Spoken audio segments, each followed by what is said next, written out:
Mais c'est une étape, le match des étoiles. Après ça, on entre un peu dernier droit vers la date limite des transactions. On s'engage dans le sérieux, là. Des vraies affaires. Oui. Donnez-moi une chose sur le Canadien, puis après ça, on va changer de sujet. Donnez-moi. Est-ce qu'on parle de Sean Moynihan, ton préféré? Ce que vous voulez, ou ce que vous avez. C'est ça. Tu dis c'est une étape. À cette étape-ci, quelque chose que vous aimez, quelque chose que vous n'aimez pas, quelque chose dont on n'a pas parlé à chaque semaine. Ouf! C'est une bonne commande. Mais juste une! Juste une! Ben, je pense que le dossier le plus intéressant à suivre, puis ça tombe sous le sens, là, c'est l'évidence, ça va être celui de Monahan après la date, pas la date limite, mais après le match des étoiles.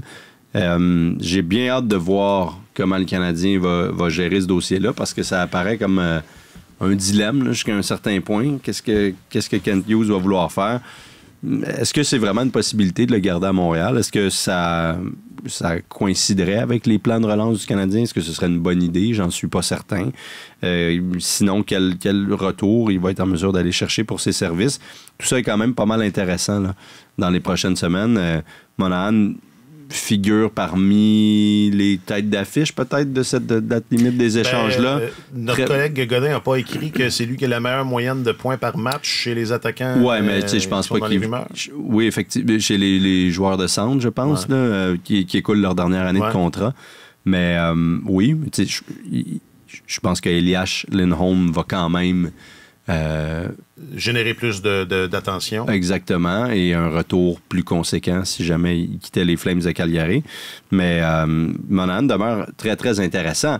La question qu'il faut qu'on se pose, c'est est-ce que tu vas le chercher pour en faire ton deuxième joueur de centre ou ton troisième joueur de centre? Est-ce qu'il y a le profil? S'il est ton deuxième joueur de centre dans une équipe qui est censée aspirer à la Coupe Stanley, est-ce que c'est suffisant? Je pense à Colorado, par exemple, là. Ça n'a pas marché l'expérience Ryan Johansson. Il est sur le troisième trio présentement. Il y a Ross Colton qui est là, mais clairement, il y a une lacune au centre. C'est sûr qu'il y a un cheval de trait qui vient un peu corriger tout ça, là. Mais derrière McKinnon, qui joue probablement trop, ils ont des lacunes. Est-ce que Monahan est tant que ça une amélioration? Est-ce qu'on va payer le gros prix? D'ailleurs, ils n'ont pas grand-chose à donner. Mais est-ce qu'on va payer le gros prix pour mettre la main sur un gars comme ça? J'ai l'impression qu'il va peut-être plus être un élément complémentaire que central et pour une équipe aspirante. Et à cause de ça, ça risque peut-être de faire diminuer un peu sa valeur. Je suis pas certain qu'on va être en mesure de mettre la main sur un choix de premier tour parce que oui, il joue bien, oui, il a une bonne saison, oui, il est en santé jusqu'à présent. Mais il faut quand même se poser la question, si tu es une prétendante, où est-ce que tu l'insères, Monahan? À quoi il sert? Pourquoi tu vas le chercher? Et je pense pas qu'il y aurait un rôle nécessairement prépondérant. Alors, à ce moment-là, tu fais moins. Si tu vas chercher Sean Monahan pour avoir un rôle prépondérant dans ton équipe, tu n'es pas un aspirant à la Coupe Stanley.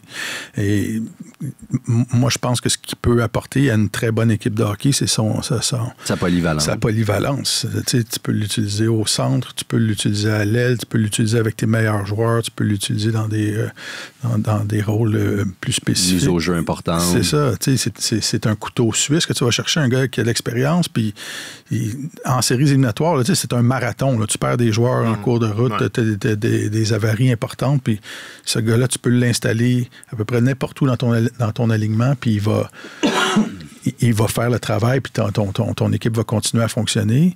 Puis si ton équipe est toute en santé, ton équipe de premier plan, mais tu vas le placer quelque part dans ton alignement, il va te donner encore plus de profondeur, il va rendre ton équipe meilleure, là, excellente sur plusieurs étages. Alors, est-ce que tu payes un premium pour ça? Je suis pas un choix de premier tour. C'est ça. Évidemment, tout dépend de la loi de l'offre et de la demande. Ça va dépendre du marché. Parce qu'on a vu des choix de premier tour être donnés pour des joueurs. Julien Brisebois qui balançait des choix de premier tour pour Barclay Goodrow à l'époque. Mais c'était des gars qui restaient avec lui pour plusieurs années. Qui sont restés, c'est ça, au moins une autre saison.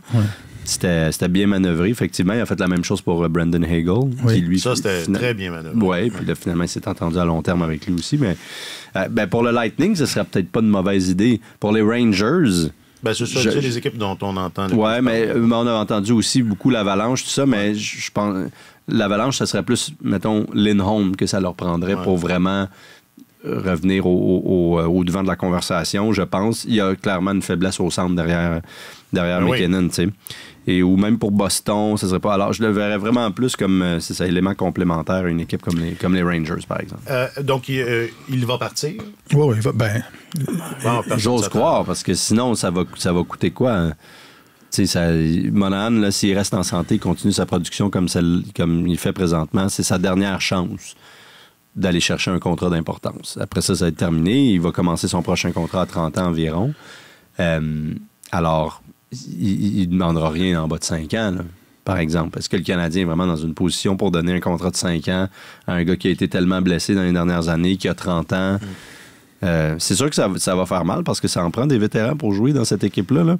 Mais je ne suis pas convaincu. Yoel. Non, mais ma deuxième question, c'était plus tôt que tard? Il va partir. Moi, je pense que c'est ça. On est d'accord pour... personne ne s'imagine qu'il va être là encore à la date limite des transactions. Puis entre nous, puis Godin a effleuré ça aussi dans son texte du jour là-dessus. Tu sais, je veux dire, si vous voulez l'échanger, échangez-le avant qu'il se blesse, parce que sinon...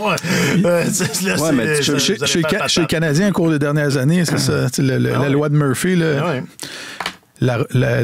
la rôtie tombe souvent du côté confituré.